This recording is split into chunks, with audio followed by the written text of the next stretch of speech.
இன்னைக்கு விரத முறையை பத்தி நம்ம பார்க்க போறோம். நிறைய பேரு விரதம் இருக்காங்க.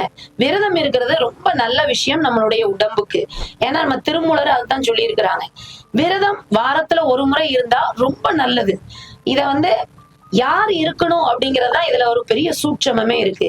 உடல் ஹெல்த்தா இருக்கிறவங்க, அளவுக்கு அதிகமா ஃபுட் நிறைய எடுக்கிறவங்க, நான்வெஜ் மீல்ஸ் நிறைய எடுக்கிறவங்க, இவங்க எல்லாருமே வாரத்துல ஒரு நாள் கண்டிப்பா விரதம் இருந்தீங்கன்னா ரொம்ப நல்லது. ஆனா எடுக்க கூடாதவங்க அப்படின்னு நம்ம பார்த்தோம்னா, அளவுக்கு அதிகமாக மருந்து மாத்திரைகள் சாப்பிடுறவங்க, வலிகளால உடல் வலிகள் அளவுக்கு மீறி இருக்கிறவங்க, இந்த மாதிரியான மருந்துகளை உட்கொள்றவங்களும், வலியால் ரொம்ப அவதிப்படுறவங்களும் உணவை கண்டிப்பாக எடுக்கணும். ஆனா அந்த எடுக்கக்கூடிய உணவு எப்படி இருக்கணுங்கிறத நம்ம அவங்க மருத்துவர்கள்ட்ட கேட்டுக்கிட்டு நம்ம முடிவு எடுத்துக்கிடணும். ஆனா நான் சொன்ன இவங்க எல்லாருமே வலியில கஷ்டப்படுறவங்க, நிறைய மருந்து மாத்திரைகள் எடுக்கிறவங்க எல்லாருமே கண்டிப்பாக விரதம் மேற்கொள்ள கூடாது.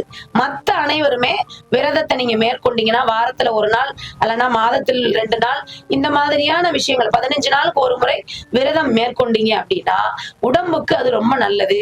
உள்ள உறுப்புகள் பலப்படும். உள்ள உறுப்புகள் அதோடைய கழிவுகளை வெளியேற்றும். அதனால நமக்கு ஆரோக்கியம் கூடும். அதனால இதை கண்டிப்பா மேற்கொண்டு பலனடையுங்க.